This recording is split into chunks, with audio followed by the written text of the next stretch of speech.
Fala moçada, beleza? Bom, eu sou o professor Lázaro de Biologia. É um prazer enorme ter você na nossa companhia para podermos debater assuntos importantes da nossa tão amada Ciências Biológicas. Nesse projeto, FB Online, nós vamos trabalhar Biologia 1 e vamos começar falando de uma temática super importante, que é a parte de desenvolvimento embrionário, a parte de embriologia. Esse assunto que, de certa forma, muitos alunos têm até dificuldade, né? Alguns alunos costumam afirmar que é um assunto de difícil compreensão. Nós vamos exatamente tentar fazer o possível para que você entenda essa matéria de maneira suficiente para os seus bons resultados nos exames que se aproximam. Então, na nossa aula de número 1, nós vamos trabalhar exatamente o processo de fecundação, o mecanismo de formação do zigoto e os mecanismos de clivagem e segmentação. A partir do final dessa nossa aula, nós vamos tentar fazer com que você compreenda o assunto inicial, a parte inicial do desenvolvimento embrionário. Para a gente iniciar, eu trouxe aqui para vocês uma frase de um grande embriologista chamado de Ernest Haeckel. O que o Haeckel fala? Ele diz: a ontogenia recapitula a filogenia. Aí você diz: professor, o que o Haeckel quis dizer com o fato de a ontogenia recapitula o processo de filogenia? Quando a gente fala de ontogenia, nós estamos nos referindo a quê? Ao desenvolvimento embrionário. E quando a gente fala de filogenia, você fala de ancestralidade comum. Então, quando o Haeckel fala que a ontogenia recapitula a filogenia, ele afirma para você que o estudo do desenvolvimento embrionário dos seres vivos permite nós compreendermos as noções de filogênese, as noções de proximidade evolutiva, aqueles organismos que se encontram na árvore da vida em termos o quê? Mais próximos, que têm um ancestral comum. Daí a importância que eu posso dizer para vocês que o estudo do desenvolvimento embrionário acaba estabelecendo, que é você compreender taxonomia, que é você compreender a parte sistemática. O que seria a taxonomia sistemática? Quando você está estudando biologia, que você vê aqueles cladogramas, que na verdade seriam o que? Representações do desenvolvimento, da evolução dos seres vivos, você acaba tendo noção que os indivíduos que se encontram em clados mais próximos é porque eles compartilham ancestralidades próximas.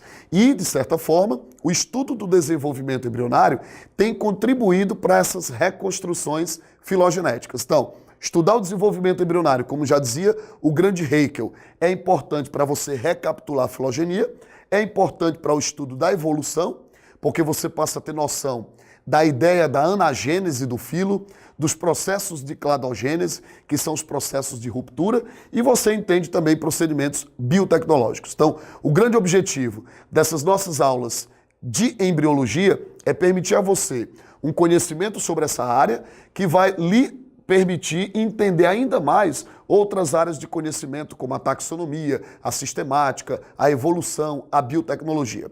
Quando nós estudamos a questão da embriologia dos animais, costuma-se utilizar o quê? O Amphioxus. Quem seria esse Amphioxus? O Amphioxus ele faz parte do filo dos cordados, o mesmo filo que nós fazemos parte. Aliás, que você estudou na matéria de zoologia. Então, o Amphioxus ele é considerado um cordado. Animais que apresentam como características a notocorda, o tubo nervoso dorsal, fendas faringianas. Então, se eu estudo o desenvolvimento embrionário do Amphioxus, eu passo a compreender o meu desenvolvimento embrionário. Daí a importância, dentro do estudo da embriologia, nós usarmos o Amphioxus como modelo para a compreensão do nosso desenvolvimento. E quais são as etapas mais importantes que nós vamos poder estudar nessa nossa primeira aula e nas aulas subsequentes da matéria sobre embriologia? Fecundação, vamos entender esse processo de fecundação e o que ele vai, na verdade, permitir. Além de entendermos a fecundação, processo de segmentação e clivagem, que resulta das primeiras divisões mitóticas, das primeiras divisões equacionais, o processo de gastrulação, que é mais uma importante etapa do processo de desenvolvimento embrionário, depois neurulação e vamos finalizar compreendendo o processo de organogênese, que é o mecanismo na qual nós temos a formação de tecidos, nós temos a formação de órgãos deste organismo. Então, essa primeira aula você vai compreender várias partes importantes e ter uma noção geral de por que é fundamental entendermos a embriologia. Então, vem comigo e vamos iniciar o processo de estudo da embriologia. Então, vamos lá, moçada. Vamos ver agora como é que se dá o processo de segmentação ou clivagem logo após a ocorrência do mecanismo de fecundação. Nós sabemos que o processo de formação do zigoto ou da chamada célula-ovo, que é uma célula diploide, resulta exatamente da união entre duas células haploides. O gameta masculino, que você conhece exatamente como espermatozoide, e o gameta feminino, que nós conhecemos como óvulo. Essas duas células, esses dois gametas, são células haploides, células que resultam de um processo de divisão celular chamado de meiose. A meiose, ela se caracteriza não apenas por formar células haploides, por também formar células geneticamente diferentes. Então, nesse processo aqui de fecundação, nós vamos ter dois conjuntos de cromossomos contribuindo exatamente para a formação do zigoto, que é a chamada célula-ovo, uma célula diploide e uma célula que vai dar início ao processo de desenvolvimento embrionário. Esse zigoto, ele precisa ter nutrientes, uma vez que ele vai sofrer as primeiras divisões celulares. Essas primeiras divisões celulares nós vamos chamar de mitoses. Aliás, durante todo o processo de clivagem, durante todo o processo de segmentação, as divisões elas são equacionais. Não vai haver alteração do número de cromossomos, há uma manutenção. Então o objetivo é que a quantidade de células ela possa o quê? Aumentar. Você observa aqui que após a primeira clivagem, a primeira segmentação, a primeira divisão mitótica, nós vamos ter a formação de duas células. Depois de duas formam 4, 4 formam 8, 8 formam 16 e assim sucessivamente. Mas um detalhe muito importante a ser mencionado para vocês é o seguinte: qual o nome que nós damos a estas células iniciais resultantes das primeiras clivagens, resultantes das primeiras divisões? Blastômeros. Você observa aqui, que aqui nós temos dois blastômeros. Esses dois blastômeros resultam exatamente da primeira mitose. Depois, 4 células, 8, 16. Chega um estágio do desenvolvimento embrionário que nós chamamos de mórula. Aliás, tem esse nome, gente, mórula, porque lembra uma amora, onde você tem uma massa de células sem cavitação.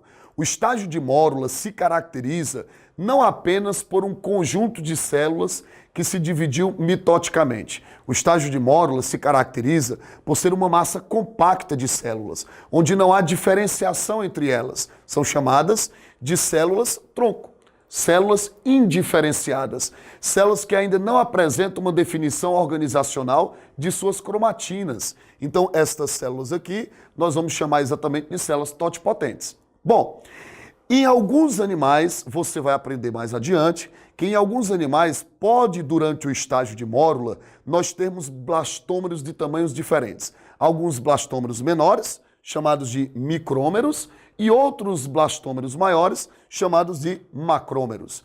Vamos perceber também que em alguns animais isso não vai ocorrer, de modo que no estágio de mórula todas as células possuem basicamente o mesmo tamanho. Isso tem a ver, gente, com o processo de clivagem, com o processo de segmentação que mais adiante eu vou poder explicar um pouco melhor para vocês, tá certo? Mas, o que caracteriza, jovens, o que caracteriza, moçada, esse estágio de mórula? Nada mais é do que um estágio do desenvolvimento caracterizado por sucessivas divisões mitóticas das primeiras células chamadas de blastômeros. Não há cavidade, parece uma amora, é um estágio importante do desenvolvimento.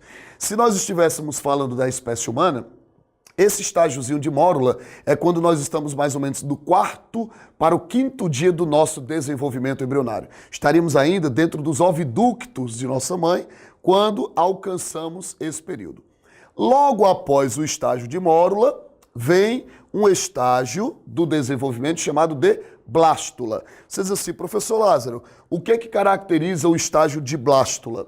Como é que eu vou saber que o estágio de mórula deu lugar, embrionariamente, ao estágio de blástula? 3 aspectos eu chamo a sua atenção que caracterizam o estágio de blástula. Primeiro aspecto, o aparecimento de uma cavidade. chamada de blastocele. Então, o surgimento da blastocele já é um indicativo de que nós saímos da mórula e estamos indo para a blástula. Segundo aspecto importante, o aparecimento de células que ficam mais na zona periférica, chamado de quê? Trofoblasto. Vai compor o chamado trofoblasto. Na espécie humana, gente, esse trofoblasto é exatamente a parte do embrião que vai se implantar, que vai se nidar na parede do chamado endométrio, formando o que você conhece como sincício trofoblasto. Isso você vai estudar na matéria sobre desenvolvimento embrionário humano. Mas de antemão, ó, você já fica ciente que essa partezinha aqui, ó, do trofoblasto que está associado a isso. Inclusive, fica a dica para vocês, sempre que aparecer, gente, ó, esse prefixo trofo quer dizer o quê? Nutrição. Então, quando você estuda os animais e estuda o primeiro nível trófico, é o primeiro nível de nutrição. Segundo nível trófico, é o segundo nível de nutrição. No caso aqui, nós estamos estudando desenvolvimento embrionário. O que é o trofoblasto? É uma parte do embrião, é uma parte da blástula, caracterizado por células que ficam mais na região periférica e que vão estar associadas, no futuro do desenvolvimento, possivelmente a formação de uma estrutura que está associada ao quê? À nutrição. Certo? Que no caso da espécie humana vai formar a placenta. Vamos dizer assim, a parte do embrião que contribuirá para a formação da placenta. Mas a mais importante estrutura, gente, da blástula é isso aqui, ó. São essas células que ficam situadas em um dos polos. Esse conjunto de células que você aqui observa, ó, vai formar a chamada massa celular interna. Ah, se você não gostar desse termo, ó, massa celular interna, você pode chamar de quê? Embrioblasto, ou você pode chamar de botão embrionário. Então, durante o estágio de blástula, nós vamos ter a formação da blastocele, temos o trofoblasto e temos a massa celular interna, chamada exatamente de quê? Embrioblasto. Então, revisando com vocês, quais são os estágios iniciais do processo de desenvolvimento embrionário? Logo após a fecundação, formaremos o zigoto, ou célula-ovo, célula diploide, resultante da união entre duas células haploides. Logo em seguida, os primeiros estágios de clivagem, processos de divisões mitóticas, nós vamos ter a formação de duas células, exatamente formando os blastômeros. Depois dessas duas células, a gente continua o processo de clivagem e você vai ter a formação de 4 células, 8, 16, até chegar a um estágiozinho que nós chamamos de quê? Mórula, uma massa compacta de células, que em seguida dará lugar ao quê? A blástula. Essa sequência de eventos você chama de quê? Segmentação ou clivagem. Importante dizer para você que o tipo de segmentação e o tipo de clivagem que cada organismo animal vai possuir depende do tipo de quê? De ovo, do tipo de zigoto. Se esse zigoto tem bastante vitelo, se ele tem pouco vitelo, porque essa quantidade de nutriente que o ovo possui vai determinar como se dará o processo de clivagem. Você quer aprender um pouco sobre isso? Pois vem comigo que a gente vai conversar agora um pouco sobre tipos de ovos e tipos de segmentação. Então, gente, como nós comentamos, o processo de desenvolvimento, os mecanismos de clivagem, eles estão diretamente relacionados com o tipo de ovo, ou seja, com o tipo de zigoto, que seria a célula-ovo formada a partir do processo de fecundação do gameta masculino com o gameta feminino. Com base nesse critério, você diz assim, mas Lázaro, quais são os aspectos levados em consideração para diferenciar um zigoto do outro, para diferenciar um ovo do outro? Primeira coisa, importantíssimo, quantidade de vitelo, que seria a quantidade de nutrientes que esse ovo vai possuir, e além dessa quantidade de nutrientes, como ele se encontra distribuído. Se ele está igualmente distribuído, se ele está mais concentrado em um dos polos. Então, a quantidade e a forma com que este vitelo encontra-se distribuído permite nós classificarmos os ovos dos animais, né, os tipos de ovos dos animais, em 4 categorias. Quais são essas 4 categorias? Nós temos o ovo do tipo oligolesto, nós temos o ovo do tipo heterolesto, também podendo ser chamado de quê? Mediolesto. Nós temos o ovo do tipo telolécito ou megalesto e nós temos o ovo do tipo centrolesto. Como nós comentamos, os critérios adotados é a quantidade e a forma com que esse vitelo encontra-se distribuído. No caso, o primeiro tipo de ovo, que é o chamado oligolécito ou alécito, ele apresenta pequena quantidade de vitelo, pouco vitelo. Mas esse pouco vitelo que existe encontra-se igualmente distribuído. O que faz com que, durante o processo de clivagem, durante o processo de segmentação ou clivagem, vai acontecer de maneira o quê? Holoblástica, que seria total e igual. O que seria, gente, uma segmentação total igual? Significa que durante o processo de clivagem, durante os processos de mitose, haverá divisão em toda a área do ovo, em toda a área da célula ovo. Então vai formar exatamente inúmeros blastômeros e todos os blastômeros basicamente de mesmo tamanho. Daí você chama segmentação total e igual, porque não vai haver diferenciação entre macrômeros e micrômeros, são todos praticamente de mesmo tamanho. O segundo grupo de ovo que você tem são os heterolestos ou mediolestos. Esse heterolesto ou mediolesto, onde é que nós vamos encontrar? Nos anfíbios. Existe já uma quantidade moderada de vitelo, certo? Mas esse vitelo, de certa forma, já se concentra um pouco mais em um dos polos. Devido a essa pequena concentração de vitelo em um dos polos, quando você vai ter o processo de clivagem, ele continua sendo total.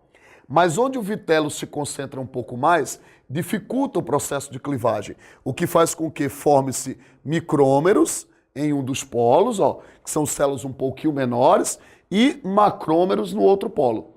Então já vai existir nesse processo de clivagem, certo? De segmentação, uma pequena diferença no que diz respeito ao tamanho dos blastômeros.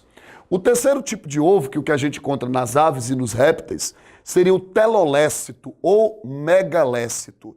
Esse aqui tem bastante vitelo, muito vitelo mesmo, certo? E esse vitelo vai fazer com que durante o processo de clivagem ele não seja o quê? Uma clivagem total. Ela chama-se de clivagem parcial, porque não vai ocorrer essa clivagem onde o vitelo se concentra, de modo que vai ser uma clivagem discoidal. As clivagens, as segmentações para a formação dos blastômeros ocorrem nessa região interna, que você chama exatamente de região central. Então, por isso que você diz que vai haver uma segmentação do tipo discoidal. Ela é parcial e é discoidal. Nós temos, além disso aqui, o quarto tipo, o centrolécito, que é o que a gente encontra nos chamados artrópodas. Nos artrópodas existe bastante vitelo, mas o vitelo está concentrado no centro. Daí porque o nome é o que, gente? Centrolécito. Muito vitelo no centro. Aí tu diz assim, Lázaro, se o vitelo está no centro, onde é que nós vamos ter o processo de clivagem? Perfeitamente. Na região o quê? Superficial.